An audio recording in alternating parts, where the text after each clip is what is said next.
보시면 그다음에 이제 이게 엄청난 건데요. 조류는 사실 제가 보기에는 특히 폐의 관점에서 보면 포유류보다 훨씬 발달되고 우월하신 분이 틀림없어요. 왜 그러냐면 일단은 가깝게 있는 파충류 폐랑 더 가까운데 그 조류는 비행을 할 수 있고 체온도 포유류보다 일반적으로 몇 도씩 더 높거든요.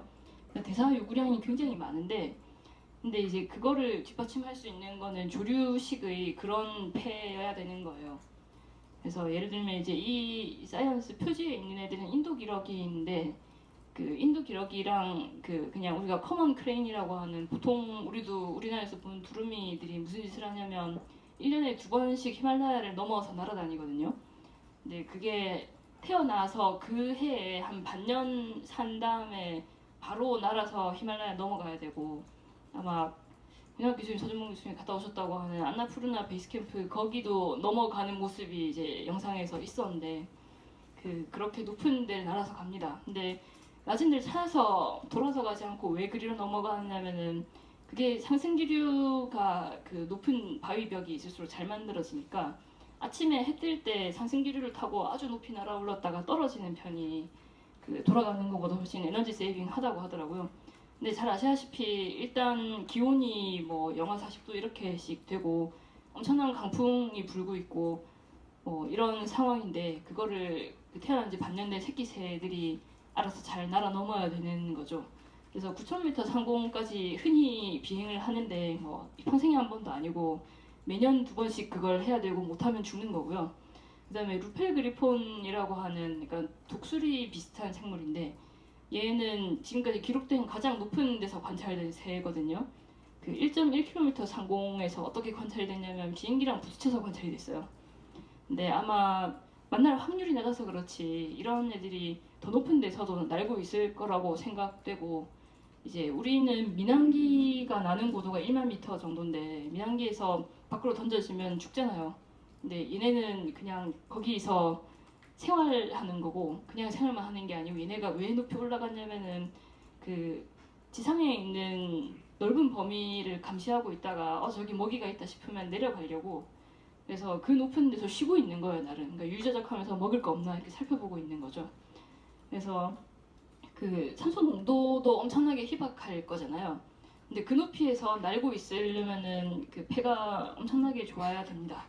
그다음에 극제비갈매기 뭐 이런 애들이 제일 멀리 나는 애들인데 그 매년 북극 한 번, 남극 한 번 찍고 그 7만 킬로미터씩 날아다니는데 이게 그냥 평생 매년 7만 킬로미터를 나는 거예요. 그리고 바다에 앉은 지 그 300 며칠이 지나도록 아니 그러니까 바닷물 위나 지상에 전혀 착륙하지 않고 300 며칠 동안 계속 날기도 한다고 합니다. 이런 애들은. 그다음에 황제 펭귄 같은 경우도 얼음물 속에서 550m까지 20분 잠수를 할 수가 있거든요. 그래서 이제 사람 몸으로 그냥 스쿠버 장비가 아주 라이트한 것만 가지고는 100m가 한계라고 그러고 그다음부터는 잠수정이 필요한데 얘네는 뭐 500 몇십 미터면 사실 빛도 거의 안 들어오고 사람 눈에는 완전히 암흑이라고 하더라고요.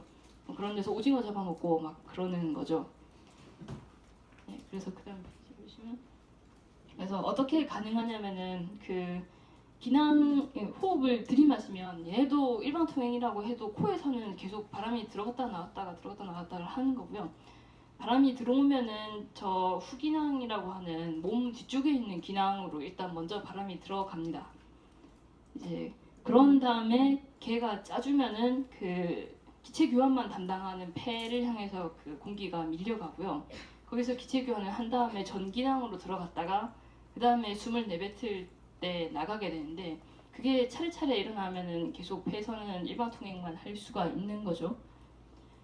그래서 이제 흉곽이 거의 고정이 되게 돼요. 횡격막도 필요가 없고 그래서 횡격막 비슷한 흔적 기관이 있긴 한데 흉곽, 복강 구분이 별로 없어서 뭐 복강에 감염이 있으면은 폐까지 뭐 감염이 될 수 있으니까 조심해라 이런 내용이 수의학 교과서에 있고 막 그렇더라고요.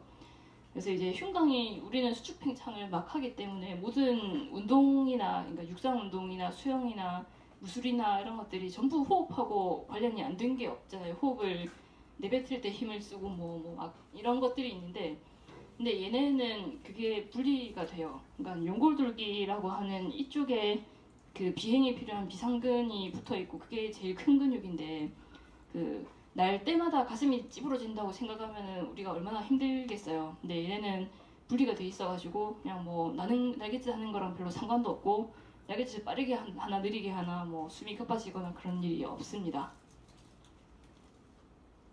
네, 그리고 허리가 없죠. 허리는 포유류에만 있는 구조인데 얘는 허리가 없습니다. 그래서 그다음 이게 이런 순서로 이게 처음에는 약간 이해하기가 어려운데 차례차례 짜면 일방통행이 될 수가 있는 거예요. 그래서 그다음 페이지 보여주시면 그래서 이제 그 펜은 완전 리지드해요. 그러니까 누르면 올라오지도 않고 누르면 그 정확히는 그 부서지듯이 푹 하고 내려앉아서 안 돌아와요. 그래서 그런 상태지만 엄청나게 정교하게 저렇게 무슨 배터리 셀 같은 것들이 쫙 일렬로 서 있고 그 폐포보다 훨씬 가느다랗고 그다음에 카필러리도 훨씬 더 가느다란 카필러리들이 그 직교하면서 달리고 있습니다.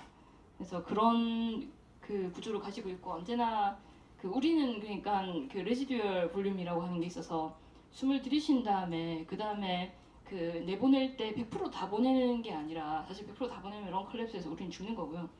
그 80% 정도 사람은 남고 20%만 왔다 갔다 하는 거거든요. 그럼 남은 80%는 이산산소가 많고 산소가 적은 공기잖아요. 그래서 이제 대기 중 산소 농도가 21%라고 해도 사실 우리가 호흡하는 실질적인 산소는 그거보다 농도가 낮은 셈인데 쟤는 그냥 대기 산소 농도가 그대로 그냥 자기 숨쉬는 농도가 될 수가 있는 거죠. 그래서 이제 같은 크기의 표율에 비해서도 기체교환 면적이 6에서 8배씩 많고 그 다음에 기체교환 이건 말씀드렸고